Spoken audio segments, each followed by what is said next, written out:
One thing that surprises many moms is how isolated and lonely they can feel in motherhood. If this is something that you're feeling, this episode is for you. Here's why you're feeling this way. And spoiler alert, it is not anything you did wrong. Welcome to Mom's Guide to Finding Herself, where we share stories of side hustles and surviving while parenting young children. I'm your host, Chrissy Bold. Let's make motherhood less lonely and help you find joy in being you again. Today, we're going to really get into a common problem that we rarely talk about: the intense loneliness that can come with motherhood. I want you to know, if you're feeling this way, you are absolutely not alone. It's like you're surrounded by people, maybe even in a house full of people, but you feel completely and utterly by yourself. I remember those early days after having my kids. It felt like my entire world had been flipped upside down. I was constantly busy, but I felt so incredibly isolated. My second baby made it extra challenging for me. He hated the car. Now, I know that this is really common, but this kid was extra. He would scream at the top of his lungs for the entire duration of any car ride we took. Whether it was 10 minutes or an hour, he wouldn't just cry himself to sleep. He would cry like he was in pain for the full car ride. I felt like I couldn't go anywhere. And it was winter, so people weren't visiting me. I felt trapped and alone. But that wasn't the only problem. It was like my identity had been completely swallowed up by this new role of mom, and I wasn't sure who I was outside of that. I'd look in the mirror, and it felt like I was staring at a stranger. I wasn't just Chrissy anymore. I was just mom. I think what was even more painful was that it felt like my own wants and needs had become completely insignificant. Like I no longer had a right to have basic needs. It's like the things that used to bring me joy just didn't fit anymore. And even making time for myself felt like a chore. And the friendships that I used to love, they felt totally distant because I couldn't relate to my old friends anymore. And honestly, I didn't have the space or the energy to make new ones. I mean, I would go on play dates trying to connect, but the conversations were really shallow because we only were able to really talk about the kids, or we were distracted making sure they weren't jumping off a ledge. Even conversations with my husband would turn into another discussion about the kids. It felt like I had just lost the ability to have a meaningful conversation, and I felt so unheard. It was like I didn't even have a story to tell anymore, just a list of to-dos. And that feeling of invisibility, it really started to take a toll. It's such a strange and confusing thing because you're so busy, but you still feel so alone, right? It's this feeling that you're just surviving and not really living. It's a lonely place to be, and if I'm being honest, it can feel completely overwhelming. And it's not just me. So many moms experience this, and that's what we're going to talk about today. We're going to talk about these shifts that can be really painful in our friendships after becoming a mom. It's something we don't talk enough about, and it can leave you feeling so incredibly alone. I know I've been there, and honestly, sometimes it feels like I'm still there. I know I am. I'm trying to figure it all out.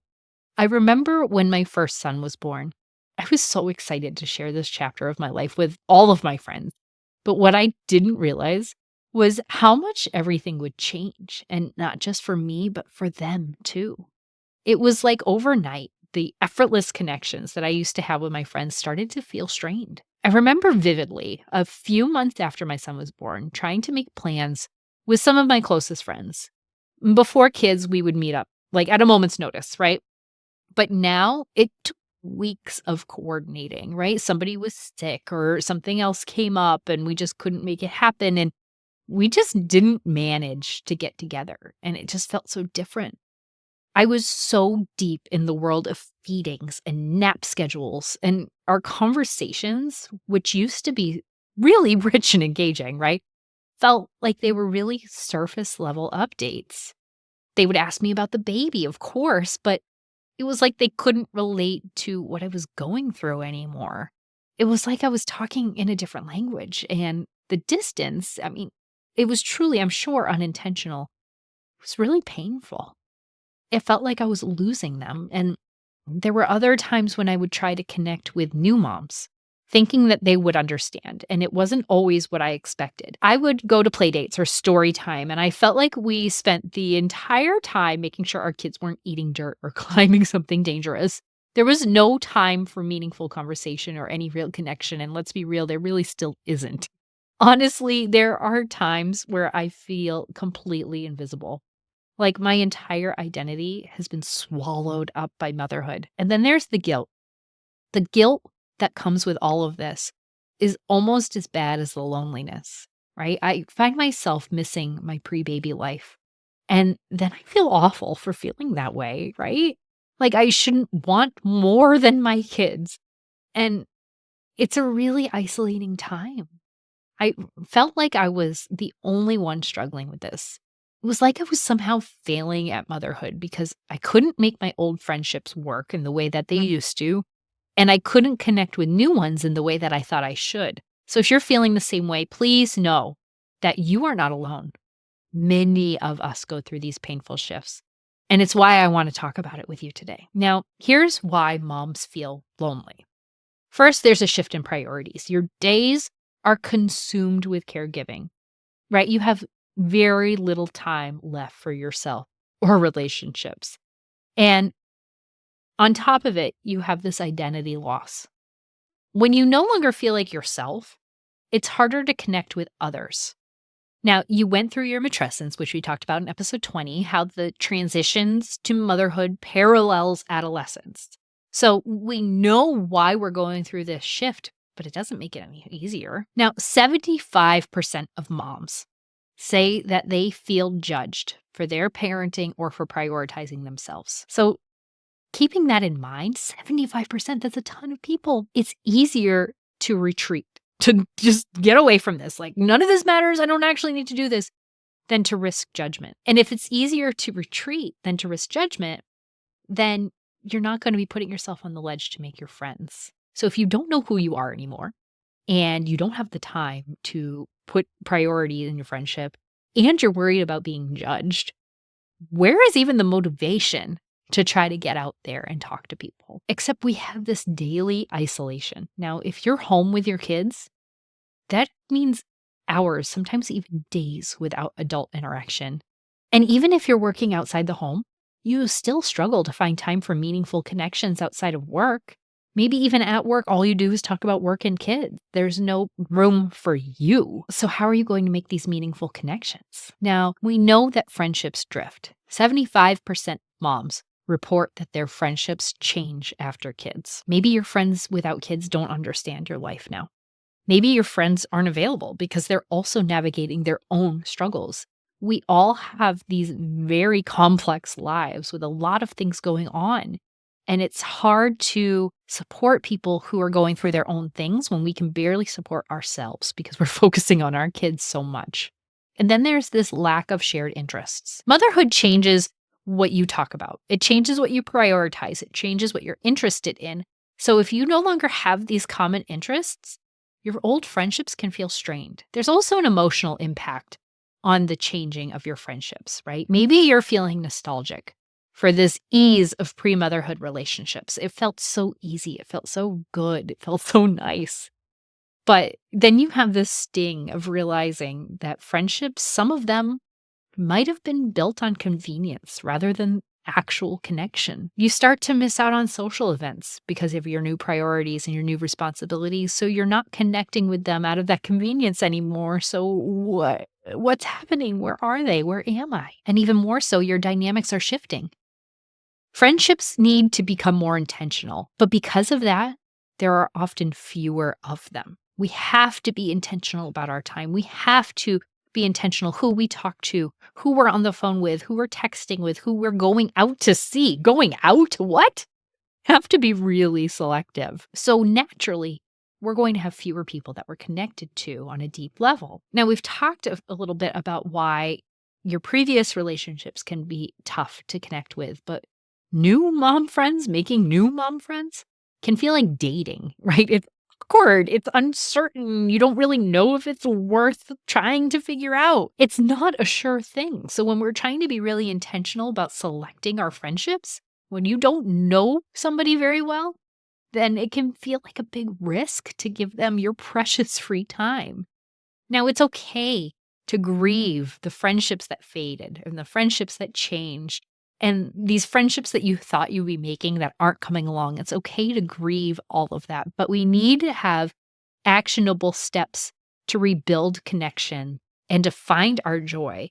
So, first, what you need to do is you need to get clear on what you actually want. Reflect on what kind of support or connection you're craving. Are you looking for deep friendships or are you looking for casual companionship? Are you looking for people that know you or are you looking for shared interests? Maybe you're looking for all of it and that's okay too, but either way, really sit down and think about what are you looking for? What are you craving? So that way you can prioritize how you spend your time. One way you can do that is by prioritizing one-on-one time. Instead of spreading yourself really thin, invest in one or two relationships that matter the most to you. And in those relationships, you can schedule regular coffee dates or phone calls, whatever fits your life. But really pick those one or two relationships that you're going to nurture the most. Now, once you decide what those one or two relationships are going to be, you've got to make the first move. You cannot wait for other people to reach out. You have to do it yourself. Send that text, send that invitation, join a new group, whatever it's going to be. You have to make those moves. Nobody's going to read your mind and do it for you. Now, maybe you're looking for new people to invite into your life. So you need to join some groups, right? Find communities of like-minded people. Look for local mom groups or play groups, right? Or maybe online communities that align with your values. Maybe it has nothing to do with parenting, but something you just really enjoy. You could use apps like Peanut or Facebook to find connections, or you could join a hiking group or a crafting group or something like that to start getting out there and meeting people in that way. But if you're going to go to that yoga class to meet people, then you need to go early or stay a little late and hang back and actually talk to the people around you. You have to make that move. Now, another thing that you could do that would be beneficial in a lot of ways is to start a hobby or a side hustle. If you spend time discovering what you love to do, like starting a podcast or joining a book club or learning a skill like photography or taking a fitness class, right? Then these activities will naturally introduce you to people with similar interests. Maybe it's through the online chat boards as you're learning about this skill. Talk to people, start to make connections, start to find people that seem to have a similar sense of humor as you. And you can start to build your community that way. Now, if you're deciding to build your online community, it's still important to set boundaries on screen time because social media can be helpful, but it can also be really isolating, especially if it leads to comparison. Now, we talked about this a couple episodes ago where we were talking about your mom type that you were, or maybe you're not fitting.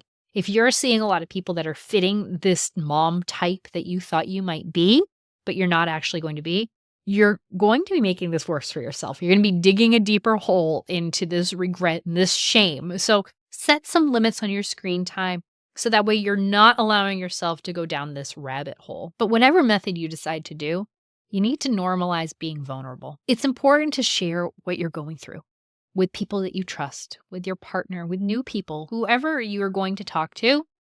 Allow yourself to be vulnerable and really put yourself out there because authenticity invites deeper connection. If you're going to be real and authentic and put yourself out there, people are going to see that and feel that energy and reciprocate. So real connection comes from being real yourself. Now, if all of this is still feeling really out of reach and really tough, if loneliness is feeling overwhelming, it's important to seek professional support, whether it's through therapy or coaching.